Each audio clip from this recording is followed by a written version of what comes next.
Est-ce que tu vois bien mon écran? Oui. Parfait.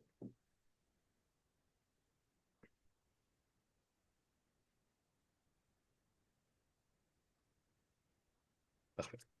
OK. So, est-ce qu'il est mon mail? Mhm. Ladies and gentlemen, mesdames et messieurs, bienvenue à la session du 22 octobre 2024 du Cercle des leaders des affaires. Je déclare la session officiellement ouverte. Aujourd'hui, nous avons une conversation sur un sujet hyper important. C'est l'art d'apprendre à mieux parler de vous et de votre entreprise. On va ensemble discuter sur ce sujet et on va faire des exercices pratiques, évidemment. Donc, je suis l'animateur de la journée, Monsieur Aimé Premier, consultant en innovation de produits et de services, et je suis aussi un DTM au Toastmaster. DTM, ça signifie Distinguished Toastmasters. C'est le niveau le plus avancé qu'on peut atteindre dans cette organisation qui apprend aux gens à parler en public et à développer leur leadership. Le cercle des leaders des affaires, c'est l'organisation, dans le fond, qui fait la promotion de ces rencontres de public speaking. Dans le fond, le cercle des leaders des affaires, c'est un projet qu'on a construit avec Émilie pour aider les entrepreneurs à maîtriser l'expression orale sous toutes ses formes. Donc, que ce soit parler devant un petit groupe, devant une seule personne, dans des soirées de réseautage, devant la caméra, devant un micro, dans des podcasts, dans des entrevues, en entrevue écrite, comme avec un journal, et bien plus, même dans les négociations, dans les sessions de vente. Le but, là, c'est de devenir un killer dans tous les domaines tant que ça touche la communication orale. On veut ne plus jamais être mal pris. Ici, c'est comme un dojo de karaté, mais pour parler en public.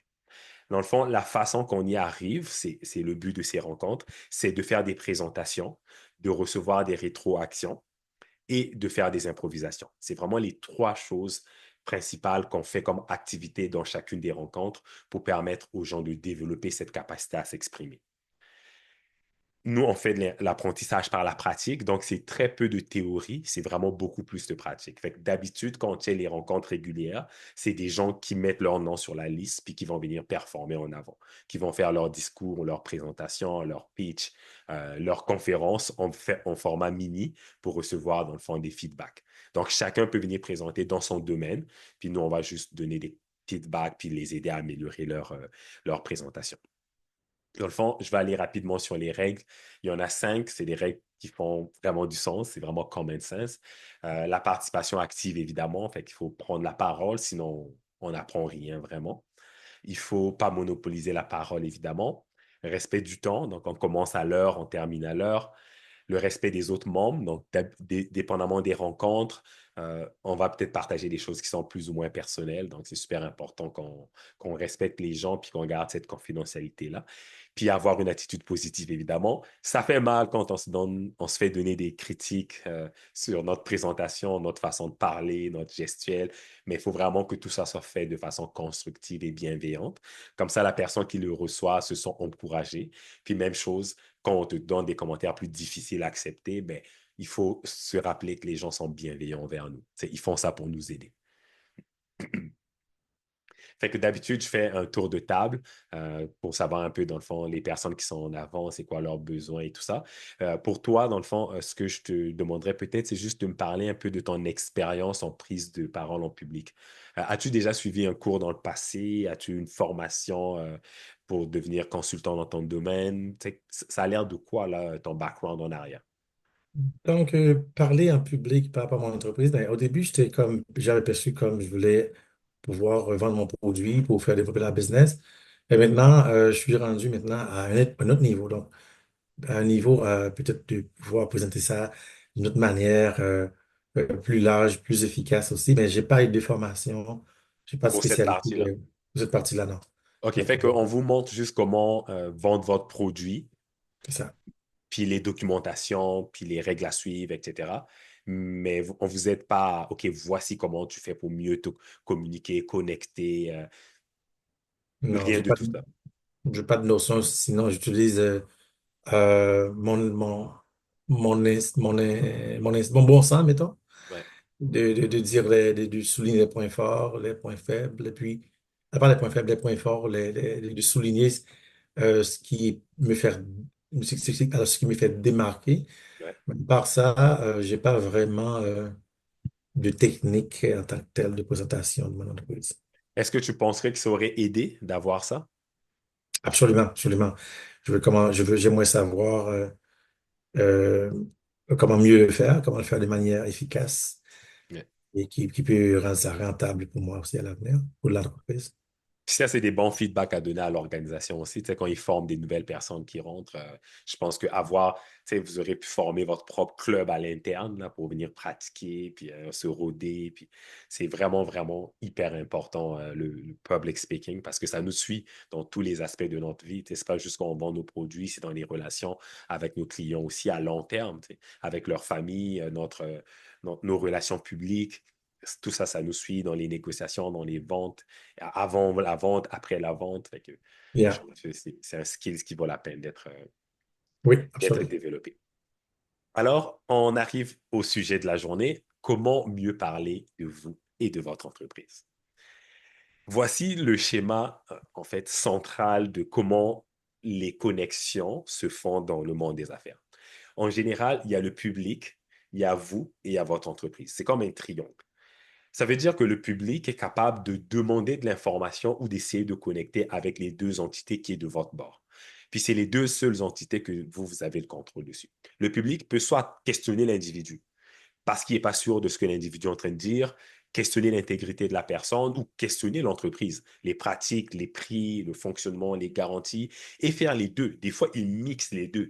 Ils passent, on avait une conversation sur la business, mais là, c'est tombé sur le personnel. On commence à parler de ta famille, puis tes enfants, puis fait, il Mhm. faut vraiment être capable d'asseoir un contrôle sur vous et votre business. Si jamais le client veut déborder de l'autre côté, je ne suis pas perdu. Parce que sinon, ça fait qu'on est unidimensionnel. On est juste un gars qui essaie de vendre quelque chose et c'est tout. Puis les gens détestent ça, les gens peuvent sentir ça à distance. Puis ça ressemble à ça le schéma que la plupart des gens ont de cette relation-là. C'est le public qui me donne quelque chose, moi l'entrepreneur. Mais ça ne fonctionne pas comme ça. On est censé avoir une ligne dans les deux directions. C'est-à-dire que c'est un échange entre vous et le public, entre le public et votre entreprise, entre votre entreprise et vous. Fait que c'est vraiment un triangle. On est censé aller dans n'importe quelle des directions. Sinon, ben, ça ne marche pas. Puis la plupart des gens, ils tombent là-dedans. Puis c'est pour ça que leur entreprise a l'air d'être une entreprise qui est juste là pour prendre. Ils Mhm. sont là juste pour faire des ventes, juste donne-moi, donne-moi, donne-moi. Puis le public, il reçoit rien, fait qu'ils décrochent, ils vont faire autre chose. Est-ce que ça veut dire qu'il faudrait parler, je vois le prochain slide, il faudrait parler de soi, OK. Ouais, je viens de Oui, voir. c'est ça, c'est exactement ça. Fait que, dans le fond, ce qu'on va regarder aujourd'hui, c'est 3 points. C'est vraiment juste ces 3 points-là. Le premier, c'est parler de vous, parce que ça fait partie de l'équation. Parler de votre entreprise et comment utiliser un langage hybride. C'est vraiment les 3 points qu'on va aborder aujourd'hui. Parler de soi. Ça a l'air d'être la chose la plus facile, mais c'est la chose pour laquelle les gens ont le plus de misère. C'est hallucinant. Parler de soi, c'est quasiment mal vu pour beaucoup de gens parce que ça fait comme si c'est comme si on est égoïste ou comme si on veut se vanter ou comme si on veut essayer de mettre la poussière sur les yeux des personnes qui Mhm. sont en avant de nous. Tu sais, comme tantôt, avant qu'on commence la rencontre, on parlait, on socialisait, puis on parlait de ma compétition de karaté. Moi, j'ai mal partout en ce moment, j'ai la misère à monter les marches parce que j'ai reçu des centaines de coups dans les jambes. Mais ça n'a rien à voir avec ma business, mais ça montre la personne en arrière de la business. Donc, si on a une conversation un jour dans un 5 à 7, on partage un verre, on pourrait facilement, tu pourrais mémoriser cette information puis dire, hey, puis cette session, as-tu d'autres choses à faire au karaté? Oh, tu te souvenais que je faisais du karaté? Et là, ça part une conversation. Puis là, je sens que la personne est plus intéressée à moi que juste à ma business. Mais ce point-là, ce point personnel, si je ne l'avais pas partagé avec mon audience ou avec la personne avec qui je réseaute, mais cette personne n'aurait jamais eu cette munition pour laquelle on pourrait peut-être avoir un lien. On avait parlé de jazz, toi et moi, jouer de la musique. Oh, c'est quelque chose que Oui. tu aimes, c'est quelque chose que j'aime. Ça permet d'avoir un autre lien de connexion. Mais avant de pouvoir établir ces points-là, il faut faire le premier exercice qui est de se connaître soi. C'est de se poser la question, qui êtes-vous? Il faut vraiment savoir qui on est avant de partir dans OK, qu'est-ce que je dois partager de moi? Parce que toutes les choses de vous ne sont pas nécessairement intéressantes à partager. Il y a des choses qui sont positives qui valent la peine de ne pas partager. Il y a des choses qui sont négatives qui, elles, valent la peine d'être partagées parce que ça peut Mhm. montrer à quel point vous avez vécu des choses, par exemple, très difficiles, vous avez eu des gros échecs, mais vous avez été capable de surmonter ça. C'était quelque chose de Mhm. négatif, mais dans ce contexte-ci, c'est super utile d'utiliser ces outils-là pour pouvoir faire la promotion de votre business. Fait qu'avant de parler de l'entreprise, il faut d'abord faire le premier devoir, parler de soi. Il y a un sujet bien spécifique pour donner un exemple personnel que je n'aborde jamais, puis que au fur et à mesure que j'avance, que je me rends compte, ça vaudrait peut-être la peine d'analyser quand est-ce qu'utiliser cette histoire de ma vie pourrait devenir intéressante. L'histoire en question, c'est le fait que j'ai vécu des guerres. Moi, j'ai vécu en Afrique centrale. 5 fois, je suis tombé dans des guerres. Il Mhm. faut vraiment être malchanceux de vivre quelque part où 5 fois, vous avez tout perdu, on a brûlé votre maison, vous recommencez à zéro. Puis ça a créé une certaine détermination en moi qui fait que je suis moins stressé par les choses de la vie parce que j'ai vécu pire. Quand je suis allé à ma compétition de karaté, là, la première chose que je me dis avant de monter au stage, là, c'est moi, j'ai survécu à 5 fois des guerres, là, Mhm. c'est pas lui qui va me faire peur, certain. Mhm. Ça, là, c'est devenu quelque chose qui est inné. Chaque fois que j'ai un gros problème, un gros défi devant moi, je me dis, 5 fois, j'ai survécu à une guerre. Ce Mhm. problème qui est devant moi, it's nothing. I'm gonna kill it. Puis vous voyez, puis jusqu'à très récemment, j'ai jamais trouvé une utilité à cette histoire. Je me dis, tu sais, personne ne veut entendre parler des guerres. C'est des affaires des pays en développement. Tu sais, ici, personne ne connaît ça, des guerres. Ils n'ont jamais vécu. Là, tu sais. Mhm. La pire chose qu'ils ont vu de proche, c'est un coup de feu à Montréal-Nord. Tu sais, c'est le Ouais. pire qu'ils ont pu voir. Mais on sous-estime le potentiel de ces histoires personnelles-là. Fait qu'il faut se poser la question, qui je suis au début? Pour pouvoir aller sortir tout ce qui se met en vous, toutes les belles histoires, toutes les aventures, tous les défis, tous les succès, tous les échecs qu'on a eus dans le passé et voir lesquels qui peuvent être intéressants que je peux exploiter justement pour que les gens apprennent à me connaître. Puis la façon de le faire que je recommande aux gens, puis j'ai recommandé ça à notre mastermind aussi, c'était d'aller chercher les 3 plus grandes forces que vous avez.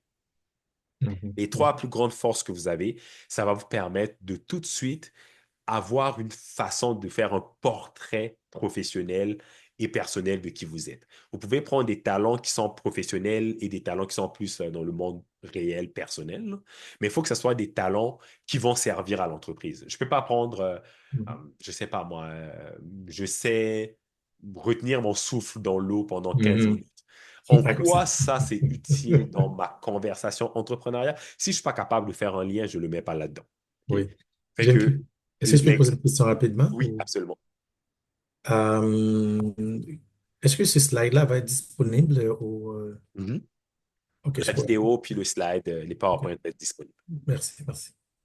Donc, de toutes les forces, de toutes les capacités, de tous les talents que vous avez, vous devez être capable de sortir les 3 plus forts. Le seul critère, ça c'est super important parce que sinon les gens vont mettre des talents ou des habiletés qui n'ont aucune valeur. Le critère à respecter, c'est que ces talents, ces forces, ces habiletés, ces dons que vous allez mettre dans cette liste de 3 doivent être au minimum au-dessus de la moyenne des gens. Hmm. Donc, je ne peux pas mettre, je suis un bon siffleur. Si je ne peux pas siffler comme ça mieux que la moyenne des gens, ça ne rentre pas là-dedans. Parce qu'on veut que ça soit une habileté qui est quand même compétitive. C'est-à-dire que ça fait partie de mes forces que je sais que je peux exploiter dans n'importe quelle circonstance, puis surtout au service de mon entreprise. Je vais donner mon propre exemple. Ça permet d'illustrer clairement à peu près à quoi ça peut ressembler. Ma force numéro 1, c'est ma formation.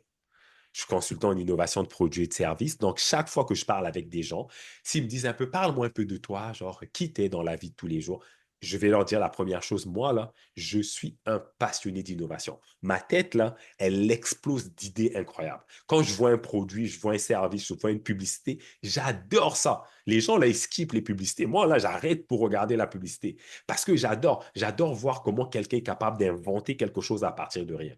Ça, là, c'est une passion.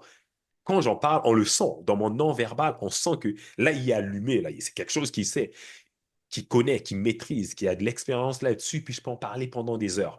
Ma Yeah. force numéro 1, si j'ai enlevé toutes les forces, toutes les habiletés, tous les skills que j'ai dans la vie, s'il y en a une pour laquelle je suis sûr et certain que je ne flancherai jamais, c'est celui-là. Mhm. Là-dedans, là, je suis compétitif au bout. Je suis prêt à partir un débat avec n'importe qui, à n'importe quelle heure sur ce sujet-là. Ça, c'est ma passion, ça, c'est ma force. Je sais de quoi je parle et je suis capable de le prouver par mon travail. Fait que ma Mhm. force numéro un est sortie d'une habileté peut-être que j'avais ou une tendance que j'avais, mais j'ai décidé d'aller me former là-dedans pour vraiment être professionnel là-dedans. Donc, de toutes Mhm. mes forces, mon numéro un, ça sera toujours celui-là. Oui. Ensuite, si j'ai juste une force, je suis très vulnérable. Parce que si jamais j'arrive pas à trouver des clients, j'arrive pas à percer dans un marché spécifique, il y a une situation économique qui fait que les gens en ce moment sont moins intéressés par l'innovation, je fais quoi? Je suis mort. Tu sais, nos arrière-grands-parents, là, c'était OK, là, ils pouvaient travailler à l'usine toute leur vie. Il y avait eu une formation, puis c'était tout, là. Ils étaient capables les baby-boomers, là, de faire toute leur carrière à la même Mhm. usine, prendre la retraite avec leur maison déjà payée, puis c'est tout. Aujourd'hui, on ne peut plus se permettre de faire ça. Mhm. Regardez même, donner des exemples concrets, des gens comme Ronaldo. Tu sais, un joueur phénoménal de foot, là. C'est une icône, là. Qui ne connaît pas Ronaldo aujourd'hui? Ouais. Mais Comme- Ronaldo, ça fait des années qu'il joue plus, là. Ronaldo est plus riche que quand il jouait. Ça fait aucun Mhm. sens. Parce qu'il y a d'autres habiletés. Son côté entrepreneurial a pris le dessus jusqu'à aujourd'hui. Il y a des coachs du monde entier qui lui payent des fortunes pour avoir du coaching en privé. Il y a des joueurs Mhm. qui payent des fortunes pour le rencontrer et se faire coacher par lui en secret. Il y a des brands qui veulent démarrer des marques ou des sous-marques ou des éditions limitées juste pour pouvoir collaborer, utiliser son nom puis sa crédibilité. Il y a des TV shows, il y a des films, il y a des allusions, il y a des t-shirts, des casquettes, des baskets, you name it. Il y a plein de choses en arrière. Fait qu'il a développé plusieurs habiletés qui font que le jour qu'il a arrêté de jouer au soccer, il y avait une autre vie après ça. S'il y avait juste ça comme habileté, c'était fini. Il serait dans les Ouais. archives, dans un placard quelque part. Merci, bonsoir, enjoy ta retraite. C'est Mhm. pour ça qu'aujourd'hui, on ne peut plus se permettre d'avoir une seule force. Les gens, des fois, on leur donne des mauvais conseils, genre, concentre-toi sur une chose, développe un seul skills, puis c'est celui-là qui va t'aider à atteindre ta richesse. C'est pas vrai. Pas aujourd'hui. C'est trop Mhm. compétitif. Oui, oui, oui. Aujourd'hui, une machine est capable de faire 3, 4, 5 choses en même temps. Mhm. Toi, Ah tu oui. penses que tu vas faire une affaire, même si tu es le plus grand expert là-dedans, puis que ça va te suffire. Écoute, je Mhm. laisse tout le temps les gens décider par eux-mêmes. Il y a des gens qui sont extrêmement bons dans une chose, c'est vrai. C'est pour ça qu'il faut que tu en aies un qui est plus fort que les autres. Serena Williams, là, qui joue au tennis, oui, c'est sa force numéro un. Mais à côté de ça, là, c'est une businesswoman, cette femme-là, là. Si un jour sa main se brise puis qu'elle ne peut plus jouer, elle a toute une autre vie en arrière. Donc, c'est super important d'en avoir un qui est dominant, mais tous les autres, ils doivent toujours être au moins au-dessus de la norme. Parce que sinon, c'est des skills qui sont juste débutants. C'est comme si Yeah. moi, je mettais, je sais pas, quelqu'un qui vient de commencer à faire du karaté, puis il met un des skills karaté. OK, mais tu es juste Yeah. ceinture blanche, puis tu le mets dans tes trois plus grandes forces. Mhm. Mhm. Donc, une de tes trois plus grandes forces, c'est la force numéro débutant. C'est comme ça marche pas, là. Prends quelque chose dans Mhm. lequel au Mhm. moins tu as un peu d'expérience dessus. Si c'est quelque chose dans lequel tu es débutant, mais que tu décides qu'à partir d'aujourd'hui, ça va devenir ma force, je veux une preuve.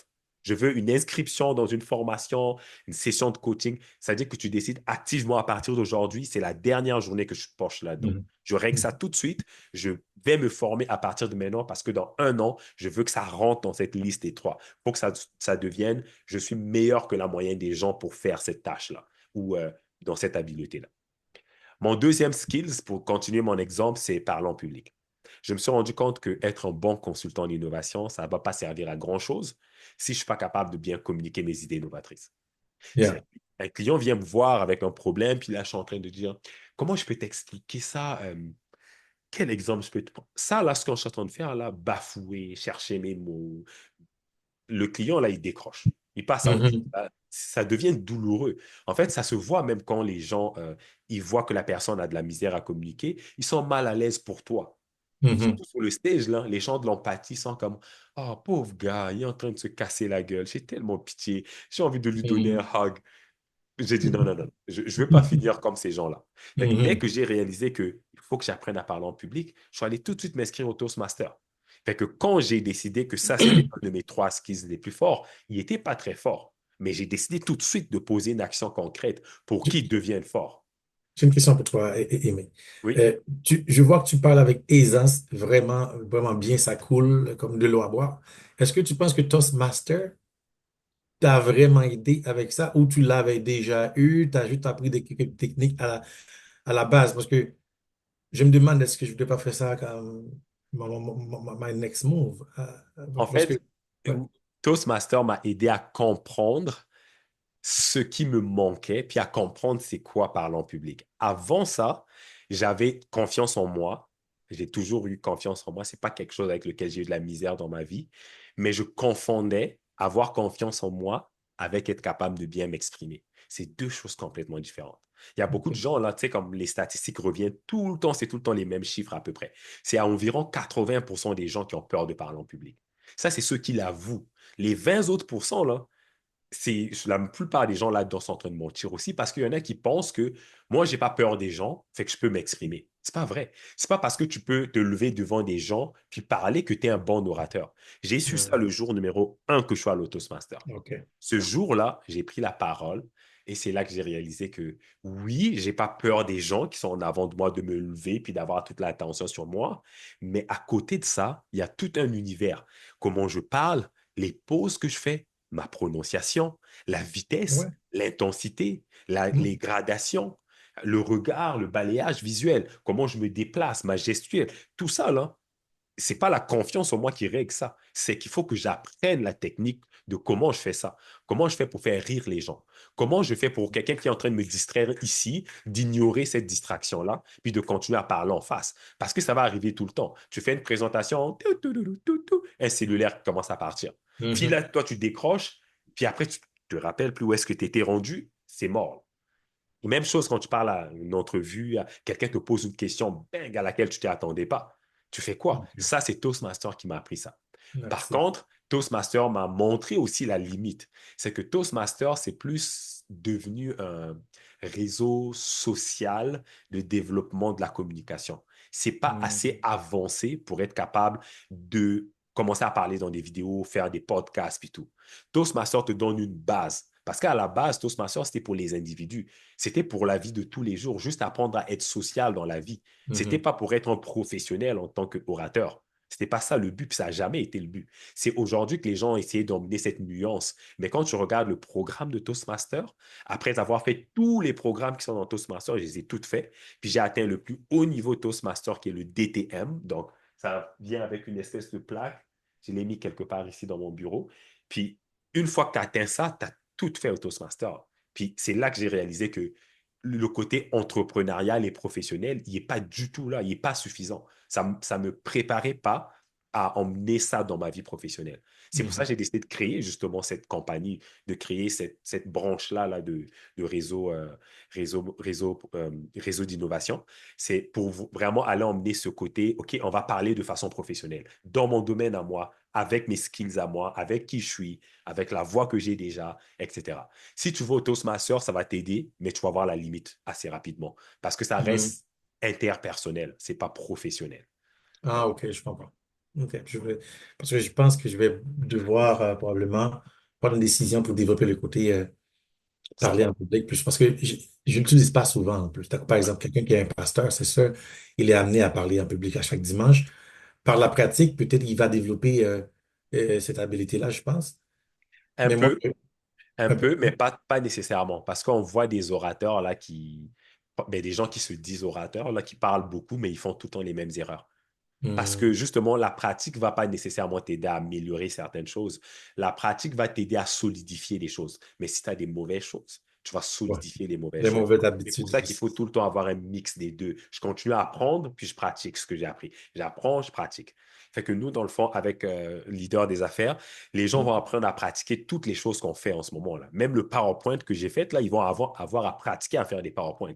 Il faut que tu en fasses un, deux, trois, 10, 20, 30 jusqu'à ce que tu atteignes un niveau où tu es capable de faire des PowerPoints comme ça. Des OK. choses avec des défilements, des contrastes, avec des mots-clés assez clairs, éviter de faire des fautes, avoir des images qui représentent bien le message que tu essaies d'apporter, etc.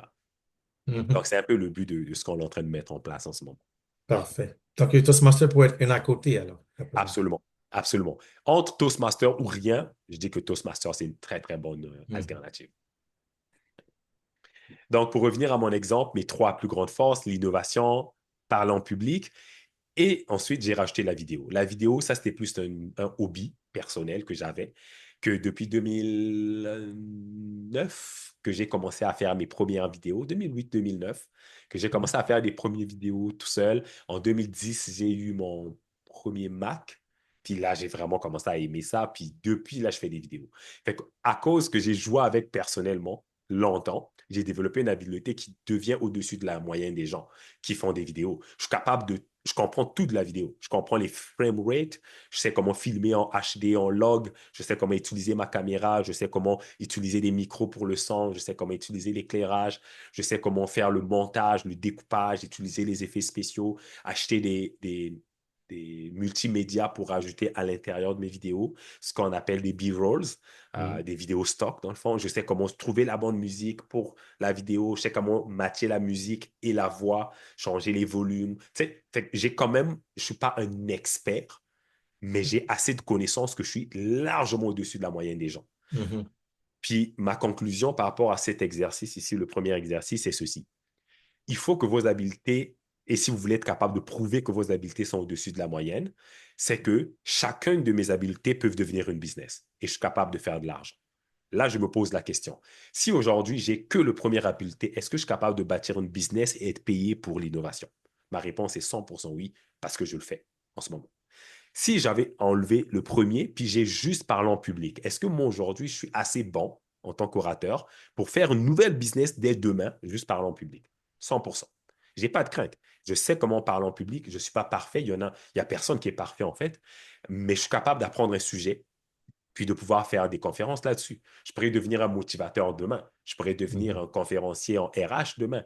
Je pourrais devenir un conférencier en créativité, en innovation demain. Juste parler de comment innover et puis tout. Je peux parler de plein de sujets. Je sais que je suis capable, mon habileté est assez élevée, que je suis capable d'être payé pour ça et je l'ai prouvé de par le passé. Juste cette année, j'ai animé pour la deuxième année le défi Suite en Instinct dans la Matawini. C'est comme une MRC de l'autre côté de Montréal. Puis, ils ne m'ont pas embauché en tant que consultant en innovation. Ils m'ont embauché en tant que public speaker. C'est moi le Mhm. MC, le maître de l'événement au Mhm. De complet. C'est un cérémonie. défi où les gens vont pitcher leur idée d'entreprise, puis on les accompagne jusqu'à ce qu'ils créent leur entreprise. Fait que là-dedans, moi, j'interviens dans toutes les vidéos. Puis c'est pour ça que j'ai été capable de rencontrer des dragons. Parce qu'eux, ils ont Ah embauché ouais? ces dragons-là, puis je suis allé souper avec eux, jaser.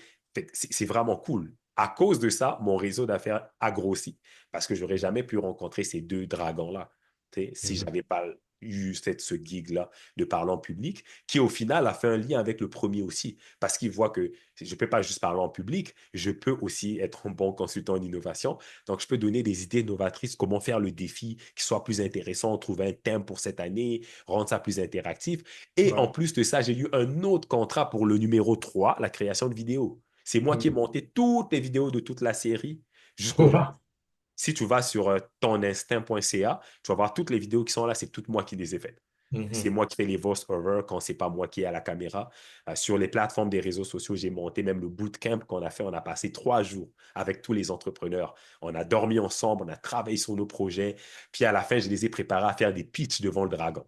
Comme à l'émission Le Ah Dragon. ouais? Il tremblait, il shakeait. C'était tellement drôle. Mais le dragon, il était gentil parce qu'il savait que c'était des nouveaux entrepreneurs. Mais il a vraiment fait sa job de dragon. En tant qu'investisseur, je trouve que tel projet, ça marche pas. Il questionnait. C'était vraiment génial de voir le niveau de stress auquel on les a emmenés. Puis ça les a aidés à devenir meilleurs. Donc, le skills numéro 3, je suis assez bon en création vidéo de partir d'un business que je fais que ça. Donc, c'est comme ça que je suis capable de prouver que ma liste des trois, c'est trois skills que j'ai qui sont assez bons, assez élevés, que je suis capable de les monétiser, ces trois-là. Mhm. Donc, voilà le premier exercice à faire. Est-ce qu'il y a des questions jusqu'à maintenant sur Tout est qui, super qui bien. vous êtes? Je comprends beaucoup mieux. Assez, je compris par rapport à cela. Euh,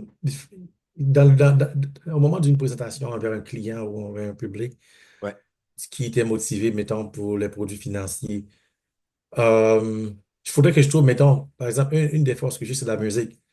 Il ouais, faudrait que je trouve une façon pour introduire comment la musique pourrait avoir un lien avec, tu sais, parce que sinon, ça va être, selon moi, c'est comme deux terrains complètement différent. qui s'alignent pas selon Oui, à mon avis. absolument. En fait, habiletés comme la musique, qui est comme une habileté personnelle, ça, on sort ces armes-là seulement quand on est arrivé à commencer à créer une connexion interpersonnelle. C'est-à-dire que quand on parle avec un client, on a son besoin en ce moment, quel genre d'assurance on a besoin, mais on peut faire des parenthèses, savoir comment ça va la famille. Tu sais, de toute façon, on pose des questions, savoir vous êtes combien, vous habitez où, Oui, combien d'enfants, combien de parents, combien, tu sais, pour pouvoir faire un devis comme il faut. C'est à ces moments-là qu'on peut commencer à poser des questions un peu plus personnelles aussi, puis partager des choses plus personnelles aussi, comme, ah, OK, vous jouez au tennis, mais moi aussi, je joue au tennis, ah, ça fait tout longtemps. Puis là, les gens, ça les permet de relaxer un peu, puis d'être moins stressés sur le ouais, devis qu'on est en train de faire ou l'analyse qu'on est en train de faire sur le projet. Ça peut être en absolument. avant aussi, avant la rencontre. Des fois, les gens, comme aujourd'hui,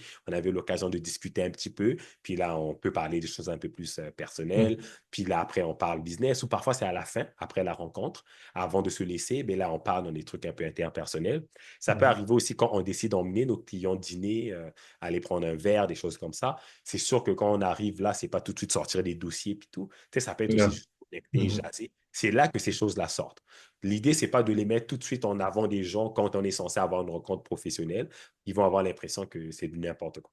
Il faut Mhm. vraiment juste user de jugement là, pour Yeah. voir c'est quand le meilleur moment de ploguer, dans le fond, cette conversation d'une habileté personnelle, par exemple.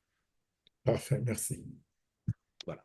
Donc, maintenant, ça va être à vous de faire l'exercice, de dire c'est quoi mes trois plus grandes forces, puis de juste prendre le temps, à un moment donné, le week-end, avec un bon verre de vin, un calepin, puis commencer à lister toutes les forces qu'on a, même si on en a 10, 20, c'est pas grave, on les liste toutes, puis après, on commence à les réévaluer. OK, lequel qui est intéressant, puis qui peut faire du sens avec ma business, que je peux exploiter dans mon entreprise actuelle, qui est au-dessus de la moyenne un peu des gens. Si jamais je trouve qu'au final, j'en ai deux, puis par exemple, il y en a un qui n'est pas au-dessus de la moyenne, mais je veux commencer à le développer, je peux le rajouter là-dedans aussi. Mais le plus important, c'est que le premier soit toujours le plus fort, le Yeah. deuxième soit le deuxième plus fort, puis le troisième soit le troisième plus fort. Donc, des trois, le troisième est toujours le moins fort, les trois. Mhm. Puis après, Mhm. on va maintenant commencer à réellement les utiliser dans la business. Moi, j'utilise mes habiletés en innovation dans ma business. J'utilise mon public speaking dans ma business. J'utilise la création de vidéos dans ma business. Les trois sont utiles. C'est pas juste pour faire une liste dorée pour pouvoir mettre sur le mur, là. C'est que je veux, à partir de maintenant, les utiliser. Dieu m'a donné ces talents-là. La vie m'a permis de les développer. Il faut que je les utilise. Si j'ai une conversation avec un client, il est mal pris, je sais que je peux lui donner des conseils. Va sur tel site pour acheter tes vidéos parce que j'en sais quelque chose. C'est ça qui est cool avec ces trois Yeah. habiletés. Fait que c'est pratique. Je les utilise dans ma vie, puis dans mes conversations, je peux aussi les plugger quand c'est nécessaire. Parfait. Donc, voilà le premier point pour tout ce qui a rapport avec soi. Connaissance de soi, maîtrise de soi, connaissance de nos forces. Ensuite, le point numéro 2, donc on se rappelle dans le triangle, il y a vous, puis il y a votre entreprise. La partie numéro 2, c'est votre entreprise. On va peut-être penser qu'ici, c'est plus facile pour la plupart des gens, mais ce n'est pas le cas. La plupart des gens ont de la misère ici aussi. C'est comme, on n'est pas bon pour parler de soi ou on est gêné de parler de soi. Quand il s'agit de la business, ben on est pourri de parler de la business aussi, ce qui fait absolument aucun sens. Parce que la business, c'est censé être notre métier, c'est ça qu'on fait, c'est ça qui paye les factures. Puis la plupart des gens ont que des choses de base à dire sur leur business. Je suis comptable. OK, merci, bonsoir. Il y a plus de conversation, là. Yeah. Mais les gens ne sont pas créatifs de sortir des affaires. Oh, moi, j'adore compter l'argent. Qu'est-ce que tu peux dire? J'adore compter l'argent. Ben, en fait, je suis comptable dans la vraie vie, puis là, on parle une conversation. Ils ne sont pas créatifs. C'est juste, je fais ça, ou je vends ceci, ou je... OK. C'est plate. Ce qu'il faut faire, c'est le même exercice qu'on a fait tantôt pour soi. Il faut s'étudier. Il faut étudier la business. J'aurais pu mettre Mhm. ici, t'es qui, toi, en tant qu'entreprise? Mais ça Mhm. se dit très mal en français. Alors, j'ai reformulé ça en, c'est quoi la nature de votre business? C'est Yeah. quoi votre compagnie exactement? Là, c'est pas juste dire, je suis dans le domaine de l'assurance. C'est Mhm. trop général. On veut vraiment disséquer chaque aspect de la business pour voir qu'est-ce qu'on vend vraiment. Par exemple, des compagnies comme Walt Disney. Walt Disney, là, ne vend pas des vacances. Ils vendent pas des films. Ils vendent pas des parcs d'amusement. Ils vendent pas de la bouffe dans des parcs d'amusement. Ils vendent pas des séjours à l'hôtel. Ils vendent une expérience. Mhm. Puis ça, c'est dur à comprendre parce que quand tu regardes la nature des activités, tu vois les factures qui sortent, C'est ça qui te permet de déterminer qu'est-ce que vous faites dans la business. Puis c'est jamais là, en fait, la vraie réponse. Parce que ça, ce sont des activités. C'est pour ça que les gens sont confus. Tu sais, un comptable là, qui est là à dire, moi, je vends des services comptables, mais ce n'est pas le service comptable qu'on vend. Tu sais, Yeah. c'est la sécurité financière peut-être qu'on vend. C'est de savoir que moi, je suis en paix parce que je sais exactement combien ma business fait grâce à mon comptable. Puis lui, Mhm. il m'aide à ne pas manquer d'argent. Il va me dire si je dépense trop. Il va me dire où couper, où investir, où négocier pour mes factures, etc. C'est pour ça que la plupart des gens ont la misère à closer les gens. C'est parce qu'ils ne connaissent pas la nature profonde de la business. Mhm. Ils voient juste la nature superficielle. Puis, juste si vous voulez rigoler, là, demandez aux gens qui ont un comptable, là, combien de fois votre comptable vous a demandé de négocier votre facture d'Internet ou de téléphone? La réponse, dans la plupart des cas, c'est 0%. Il n'y a pas, moi-même dans ma vraie vie, là, il n'y a pas un comptable que j'ai rencontré qui m'a dit qu'on pouvait négocier nos factures. J'ai su ça, pardon, parce que un monsieur m'a appelé au téléphone pour dire bonjour, je voudrais parler au propriétaire de telle entreprise. Tu sais, les espèces de cold call qu'on reçoit. Cold calls, yeah. Exactement, la personne dit je suis courtier en téléphonie d'entreprise. Tu sais, je ne veux pas vous déranger, mais sachez que si jamais vous trouvez que votre facture est trop chère, ma compagnie se spécialise en négociation. On peut aller chercher le meilleur prix pour votre business. Là, j'étais Wow. comme, pourquoi j'ai pas parlé à ça? Pourquoi j'ai pas pensé à ça? On a des courtiers partout. On a des courtiers immobiliers, des courtiers d'assurance. J'ai jamais pensé que on pouvait avoir des gens qui sont courtiers, mais dans d'autres domaines de ta business. Ça peut négocier tes factures que tu payes déjà. Et puis, ça te coûte pas Mm. plus cher. Oh my God. Fait que là, je suis comme, OK, je négocie tout, là. Je repars, là. Let's Wow. go. Puis là, on recommence. On appelle Bell. Puis finalement, il y avait un forfait différent qui coûtait moins cher. Je suis comme, Mm. pourquoi personne m'en a parlé? Mais il est comptable, là, et tout ce qu'il fait, c'est dire que tu as dépensé de temps pour ta facture. Il ne va jamais Mhm. te dire, hey, as-tu pensé à renégocier toutes les factures que tu as de tout ta business une fois par année? Mm. Pas du tout. Alors, c'est dans le cas qu'on achète des produits, des choses, mettons, pour le Peu cellulaire. importe, tout se négocie, tout, même avec la banque, tout se négocie. Wow. Mais ça OK. prenait quelqu'un qui avait compris la nature profonde de sa business pour peut-être sortir Mm. cette chose-là. C'est de dire, hey, si moi je suis comptable, tu fais affaire avec moi, je vais t'aider à non seulement mettre de l'ordre dans tes finances, je vais te taper sur les doigts quand tu dépenses trop, je vais te dire quoi faire pour sauver de l'argent, puis je vais te dire des choses que tu savais peut-être pas. Par exemple, comment négocier ta facture de l'électricité, comment négocier ta facture de téléphone, puis etc. Fait que là, en parlant comme ça à quelqu'un qui cherchait un comptable, la personne va être comme, waouh, OK, cette personne ne va pas juste me donner mes rapports, là, il va aussi m'aider à avoir des stratégies, puis à comprendre comment mon argent fonctionne, puis comment je suis en train de gérer, il va me donner un grade à Mhm. peu près de où est-ce que je suis situé. Mais ça arrive que quand on comprend la nature profonde de notre business.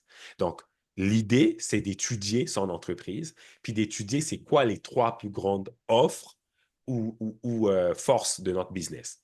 Mhm. Et c'est vraiment un peu le même exercice, mais Ouais. pour l'entreprise. Pour l'entreprise, par contre, c'est pas juste les forces, ça peut être des produits-services aussi. Ça peut être un mix des deux. OK? C'est de dire, c'est quoi qui fait que nous, on est au-dessus de la moyenne des gens. C'est le même Mhm. critère. Les forces, les produits ou les services qu'on va mettre dans cette liste 3, on doit être capable de les faire mieux que la moyenne des gens. Si je suis un dessinateur, mes services de dessin doivent être meilleurs que la plupart des dessinateurs que j'ai sur le marché. Parce que sinon, Ouais. j'ai du travail à faire. Il faut que je monte le niveau. Parce que sinon, je suis comme tout le monde. Quelqu'un Oui. va me dire, pourquoi je ferais affaire avec toi plutôt qu'une autre? Et c'est là que je coule. Parce que mes forces sont en dessous de la moyenne. Je ne suis pas si exceptionnel que ça. Fait que je n'ai pas trop d'arguments à donner à la personne qui est en train de me challenger en ce moment. Donc, c'est pour ça que ces forces, ces produits, ces services doivent être au moins au-dessus de la norme. Je vous donne Mhm. un exemple concret, comme j'ai fait pour parler de soi. Le logo qui est là, c'est le logo de quoi?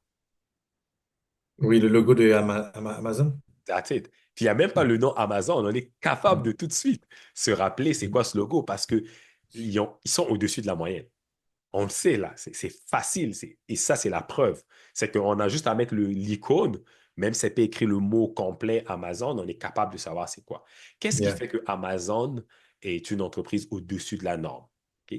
Comment ils ont fait pour comprendre leur essence profonde, là? Qu'est-ce qu'ils font vraiment?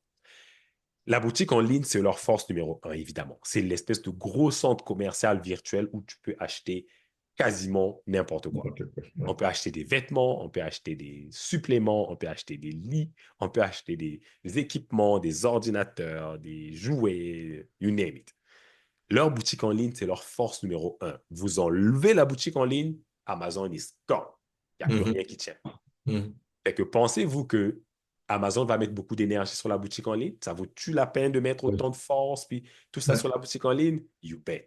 Parce que c'est le cœur. Sans ça, il n'y a rien qui tient. Mhm. On parle ici de Amazon en ligne, là. On ne parle pas des services euh, AWS, là, qui est tout ce qui est Mhm. réseau, puis cloud et tout ça. Fait que leur boutique en ligne, c'est leur force numéro un. On a besoin de savoir pour notre propre business quelle est notre force numéro un. Leur force numéro deux, c'est la livraison rapide. Et la livraison rapide, sans ça, ils sont un peu comme tout le monde qui a des boutiques en ligne. Tu commandes, tu attends 10 jours avant que ça se pointe chez vous. Tu sais, Ouais. ça les rend pas si compétitifs que ça. En combinant les deux, la force numéro un et la force numéro 2, ils sont imbattables. Mhm. Personne qui les atteint, même pas Apple. Moi, j'achète mes produits Apple parfois en ligne, ça n'arrive pas plus vite que Amazon. Amazon Yeah. est vraiment rendu une bête dans ce domaine-là, la livraison Mhm. rapide. Puis ils ont rajouté un troisième skills, une troisième offre, c'est le service à la clientèle qui est hors pair. Sérieux, c'est dur à battre. Le Mhm. nombre de retours qu'on fait chez Amazon, là, c'est hallucinant. Ils ne vous challenge pas, ils ne vous posent pas 160 000 questions, ils ne vous bannissent pas de la plateforme. Ils sont super C'est compréhensifs. Si le vrai, c'est produit n'est vrai, pas OK, c'est vrai. c'est pas grave, on panique pas. Vous cliquez sur tel bouton, vous imprimez le papier, vous mettez ça dans la boîte, vous nous retournez, on vous rembourse votre argent. On est content que vous fassiez affaire avec nous. Service à la Mhm. clientèle hors pair. Là, si on regarde les trois choses en ce moment, on voit qu'il y a une synergie qui se fait. Et c'est Ouais. ça qui est beau avec cet exercice. C'est que quand on liste nos forces, les meilleures offres qu'on a, il y a une synergie qui se fait entre les trois. Mhm. Ça permet de voir à quel point notre entreprise a vraiment un système qui est rodé. Puis quand on fait l'exercice sur nous-mêmes, personnellement, on voit aussi que nos trois forces se parlent. Je suis consultant en innovation, je peux parler en public et je peux mettre tout ça dans une vidéo. Je suis capable de mélanger les trois. Les trois, ils travaillent ensemble. Ils ne sont pas dans des mondes complètement différents. Tu sais. Fait que ça serait ça l'idéal, en fait, d'être capable de bien comprendre l'essence profonde de votre business. Qu'est-ce que ma business fait exactement? Qu'est-ce qu'elle apporte au monde? C'est quoi ces trois plus grandes forces? La numéro un, c'est quoi? Si j'avais juste une force qui distingue ma compagnie de toutes les autres compagnies, de tous les autres représentants, ça serait quoi ma force de ma business numéro un? Là, on ne parle plus de moi, là. On parle de la business, de l'entité que j'ai créée qui est impersonnelle, la compagnie. C'est quoi sa force numéro un si on avait juste une? Puis est-ce qu'elle est au-dessus de la moyenne des gens? Sinon, je commence à y travailler tout de suite. Mhm. Je signe live, là, tout de suite. Là. Je prends un cours, j'achète un livre, je fais quelque chose là, pour aller améliorer ça. C'est quoi la numéro 2? Et c'est quoi la numéro 3? Puis ensuite, comment ces trois-là collaborent ensemble? Est-ce que je suis capable de voir une synergie ou bien c'est vraiment trois forces qui sont complètement différentes? Puis si c'est le cas, c'est là je me pose des vraies questions. Parce que ça arrive tout le temps dans nos entreprises. Là, des fois, on a trop d'offres différentes. Tu sais, c'est comme trop écarté. Là. On fait ça, puis ça, puis ça, puis ça. Puis là, les gens ont l'impression qu'on est un peu un fourre-tout. Là. C'est comme, je fais quoi exactement? Je fais-tu des services aux entrepreneurs, aux individus, aux bénévoles? T'es où exactement dans ton offre? On dirait que tu offres des produits pour tout le monde, ce qui n'est pas nécessairement la meilleure chose. Ou des fois, ça nous permet de voir qu'on n'a pas assez d'offres. En fait, on n'est pas rentable parce qu'on n'a pas assez d'offres. Les gens, Mhm. là, ils sont tellement pas créatifs, là, ils comprennent tellement pas l'essence profonde de leur compagnie qu'ils sont incapables de voir d'autres façons de faire de l'argent. Je te donne un Ouais. exemple concret dans ton domaine des assurances. J'ai jamais, jamais, mais je dis bien grand jamais, puis j'ai déjà parlé à au moins une cinquantaine de personnes dans le domaine des assurances. Il n'y en a aucun qui a jamais pensé qu'il pouvait, en plus de vendre des assurances, faire de l'argent en coachant d'autres personnes qui vendent des assurances. Jamais, jamais, jamais, jamais. De dire comme, OK, moi, je suis dans le domaine, ma business Mhm. va bien, j'ai développé un système qui permettra à d'autres personnes dans le Mhm. domaine d'assurance à faire des podcasts, par exemple. Je vais te Yeah. coacher à faire des podcasts. Jamais, ils ne pensent pas à ça. Juste comme devenir consultant pour des gens dans ton propre domaine. Pourtant, dans tous les autres domaines, ça existe.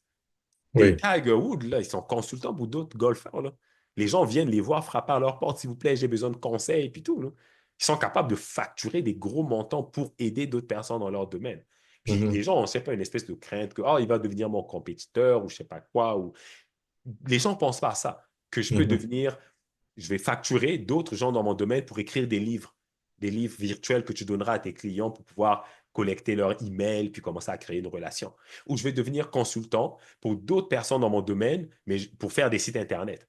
On va apprendre à faire des sites Internet pour eux qui deviennent des agents qui sont capables de mieux connecter, avoir des articles de blog, des vidéos, puis tout. Ou juste, moi, je vais devenir consultant pour d'autres gens dans mon domaine pour les réseaux sociaux. Moi, je connais les réseaux sociaux, je les maîtrise. Eux, ils sont poches là-dedans. Je vais les aider, eux, à utiliser les réseaux sociaux comme moi pour aller chercher plus de clients. C'est drôle à dire, mais ils ne pensent pas à ça. Ils pensent qu'à leur ligne numéro un, qui est vendre leurs produits, les assurances et tout. Mais il y a un autre monde en arrière. Fait que cet exercice, ça permet de voir ça. Soit est-ce que j'ai comme trop d'offres, je suis éparpillé, puis il n'y en a aucune qui est très forte, ou j'en ai pas assez. C'est pour ça que je ne fais pas d'argent. J'ai besoin d'en rajouter des nouvelles offres. Peut-être devenir Mhm. conférencier. Pourquoi j'ai jamais pensé à devenir conférencier ou coach ou mentor ou consultant? Fait que tout ça, c'est des choses que cet exercice-là, de se poser la question, c'est quoi la nature de mon entreprise, va permettre justement de faire surface. Est-ce que ça fait du sens? Oui. Parfait. Donc, en résumé, on avait deux aspects. Parler de soi, être capable de maîtriser qui on est. Puis pour maîtriser qui on est, il faut connaître nos trois plus grandes forces. Ça nous permet d'avoir des munitions avec lesquelles on peut utiliser dans nos conversations. Puis la deuxième chose, refaire le même exercice pour la business. Là, on a la moitié du triangle qui est déjà faite. OK? Donc, on est capable d'avoir du contrôle sur nous parce qu'on se connaît nous-mêmes et sur notre business. Ensuite, la troisième chose qu'il faut faire avant d'attaquer le public, en haut du triangle, c'est d'apprendre à utiliser un langage hybride. Le langage hybride, ça a l'air d'un terme compliqué, là. En gros, c'est juste d'être capable de faire le mix des deux. De prendre les deux. Exactement. Une personne hybride est une personne qui est capable et qui est à l'aise de parler autant de sa vie personnelle, de ses forces, puis tout ça, que de sa business. On est vraiment capable de mixer les deux pour donner une couleur originale à notre business. Sinon, on ne parle qu'en une dimension. Les entrepreneurs les plus intéressants sont ceux qui sont multidimensionnels, qui sont en deux dimensions. Les gens comme Elon Musk, c'est des gens qui ont des facettes de fou. Ils ont plusieurs dimensions complètement différentes. On voit le même gars qui est super intelligent dans le domaine scientifique, puis en même temps, c'est un bon entrepreneur, puis en même temps, dans le monde social, le gars, Mhm. il fait un tweet, puis ça va viral. C'est un super gros créateur sur les réseaux Oui, sociaux en ce moment. oui, je me suis rendu compte de ça, qu'il est très bon dans les interviews aussi. Et voilà, il a un personal branding de fou. Fait Mhm. qu'il est vraiment multidimensionnel. C'est pour ça qu'il faut vraiment apprendre à créer un langage qui est dynamique, qui est Mhm. hybride, qui mixe les deux facettes. Puis nos passions personnelles sont super importantes en entrepreneuriat aussi. C'est ça qui nous donne une dimension qui fait qu'on se distingue des autres. C'est pour ça qu'il y a des entrepreneurs, des fois, qui portent toujours un chapeau. C'est comme leur signature. Ils mettent toujours Mhm. quelque chose sur lui qui fait que on reconnaît la personne. Mais c'est ce côté-là, on essaie d'aller chercher une espèce de dimension. Puis être bidimensionnel comme ça, c'est facile une fois qu'on a fait les deux premiers exercices. Yeah. Mais là, tout de suite, si on n'a pas fait les deux exercices, on est juste unidimensionnel. On est juste capable de parler de notre business, puis c'est tout. On est plate. On n'a plus rien d'autre à dire à part le produit qu'on vend ou le service qu'on vend. C'est vrai. Fait que maîtriser les deux facettes qu'on a va devenir quelque chose de plus naturel avec le temps. Euh, Moi, par exemple, des fois, quand j'ai besoin de parler de moi, je dis, au lieu de dire, par exemple, j'ai 8 ans d'expérience dans mon domaine, je dis j'ai une décennie d'expérience. Ça se Mhm. rapproche des 10 ans. J'ai une Ouais. décennie d'expérience dans le domaine de l'innovation. Quand je parle de ma business, je peux dire notre firme de consultation en innovation de produits et de services aide les PME puis les OBNL du Québec à créer des produits et des services innovants. Je suis capable de maintenant, comme jouer, je parle de ma vie personnelle, de mon expérience professionnelle à la business, puis après ça, je peux parler de notre laboratoire d'innovation, puis je peux faire des liens, des parallèles entre les deux, dépendamment de la personne avec qui je parle. Là, si elle m'avait parlé d'un sujet, j'aurais pu intégrer le sujet dans mon speech, dans ma réponse, pour pouvoir faire un lien. C'est comme toi, là, tu parlais tantôt de telle chose, mais nous aussi, on crée notre propre laboratoire où est-ce qu'on crée des produits innovants. J'ai pu faire un parallèle avec lui parce que j'ai maîtrisé mes deux sujets, mon personnel puis mon entreprise. Fait que là, si je sais que cette personne en avant, ils ont une usine de fabrication ou un laboratoire de fabrication de produits de cheveux, moi, j'aurais pu dire, mais nous aussi, on a un laboratoire, mais là, on fabrique des produits innovants. Tu sais. On fabrique des idées innovatrices. Fait que j'ai fait un pont, un peu un OK. parallèle avec ce que la personne a fait. Mais c'est parce que je maîtrisais déjà mes deux sujets. Fait que je sais quel aspect du moi aller chercher, puis comment le mélanger dans un aspect de l'entreprise, puis le mener au client. Je Fait, comprends. que fait que cette troisième partie-là, elle est, elle est un résultat, en fait. Tu Yeah. deviens bon à cette troisième partie que si tu es bon aux deux premiers. C'est vraiment un résultat des deux premiers. Ça devient comme une preuve que j'ai vraiment maîtrisé mes deux premiers sujets. Mhm. Fait qu'en conclusion, il n'y a personne qui est mieux placé que vous pour parler de votre business. Yeah. Ça, là, c'est indéniable. On peut payer des gens, on peut former une équipe pour aller représenter la business, mais personne n'est mieux placé que vous. Surtout Yeah. quand c'est nous qui avons créé notre business, c'est nous qui avons démarré notre propre firme, c'est nous qui avons parti cette pratique-là, c'est nous qui avons décidé de se spécialiser dans ce domaine-là. On est les mieux placés. Des fois, on arrive, on essaie de se convaincre que j'ai des gens dans mon équipe qui sont meilleurs que moi ou qui vont faire le travail après moi. Ça n'empêche que les gens dans ton équipe vont venir. Oui, ça va être bien. Oui, ça va être plus d'argent, plus de clients.